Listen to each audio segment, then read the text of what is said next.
શ્રી કૃષ્ણ બધાને. ભગવાન સૌની મનોકામના પૂરી કરે એવી પ્રાર્થના સાથે આપણે નવા વિડીયોની શરૂઆત કરીએ છીએ. તો સ્વાગત છે તમારું ફરીથી એક નવા વ્લોગમાં. કેમ છો બધા? મજામાં ને મજામાં દર્શન. આપણે પણ બધા મજામાં છે. ત્યાં વરસાદ પાણી કેવા છે મને કોમેન્ટ કરીને જરૂરથી કહેજો.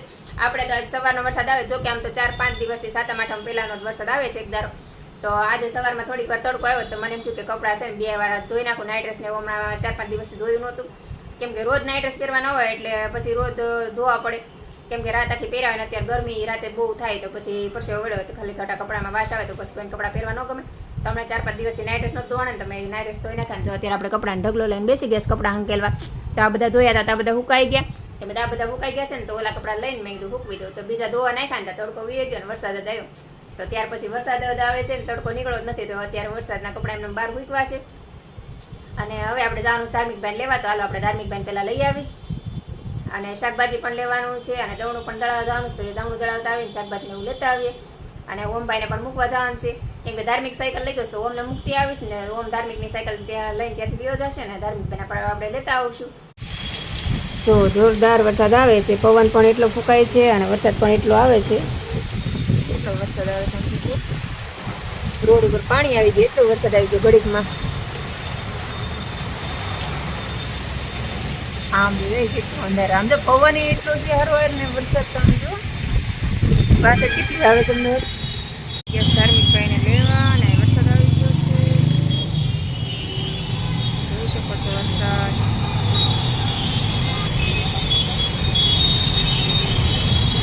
વરસાદના છોકરા છૂટી રહ્યા છે.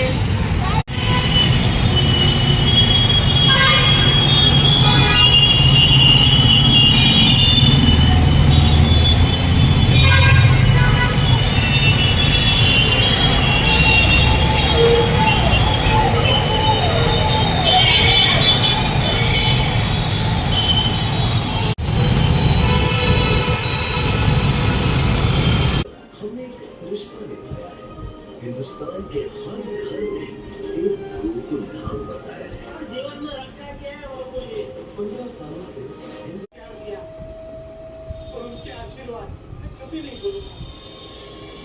मेरे प्यारे पापा, इस सफर में मैंने उनको भी खो दिया।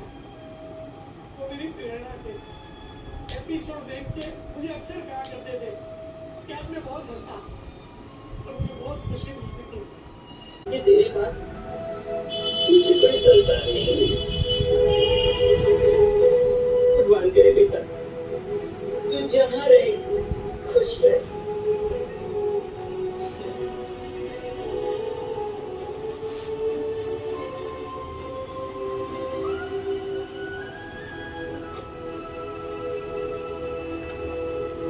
તો અત્યારે આપણે ધાર્મિક ભાઈ લઈને આવી ગયા ને ધાર્મિક ભાઈ જો CID જોવે છે અને ભાઈ નાસ્તો કરવા બેઠા. જો અહીં નાસ્તો બધો ડબ્બો ને એવું બધું લઈને બેઠા છે. ને હવે આપણે બનાવશું શાકભાજી.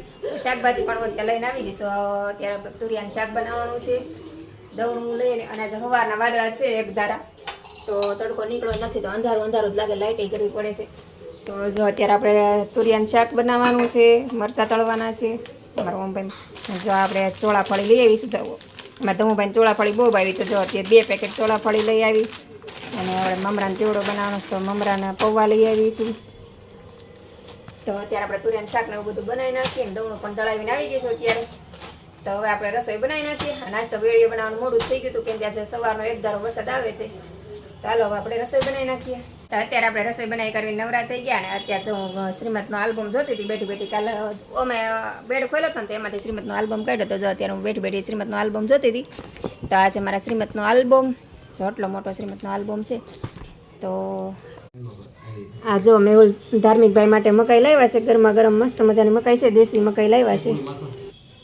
દેશી મકાઈ છે, દેહની હોય એવી. જો શ્રીમદનો આલ્બમ છે મારો મસ્તનો. મારા શ્રીમદ વખતે હું આવી લાગતી હતી. તો અત્યારે તો હું તમને નથી બતાવતી, પણ તમારે જો મારા શ્રીમદનો આલ્બમ જોવો હોય તો હું પછી નેક્સ્ટ વિડીયોમાં તમને બતાવીશ. અત્યારે કેમ કે સાંજ પડી ગઈ છે તો અંધારામાં લાઇટનું બધું પ્રકાશ આવે ને તો દેખાય નહીં, હરખું વ્યવસ્થિત ન દેખાય. તો અત્યારે વિડીયો ન સારો આવે તો તમારે જોવો હોય તો મને કોમેન્ટ કરજો તો હું તમને બતાવીશ. તો આજનો વિડીયો આપણે અહીંયા જ પૂરો કરશું. તો વિડીયો પસંદ આવે તો લાઇક, શેર અને સબસ્ક્રાઈબ કરવાનું ભૂલતા નહીં. તો ફરીથી મળશે એક નવા વિડીયો સાથે. જય હિન્દ, જય ભારત.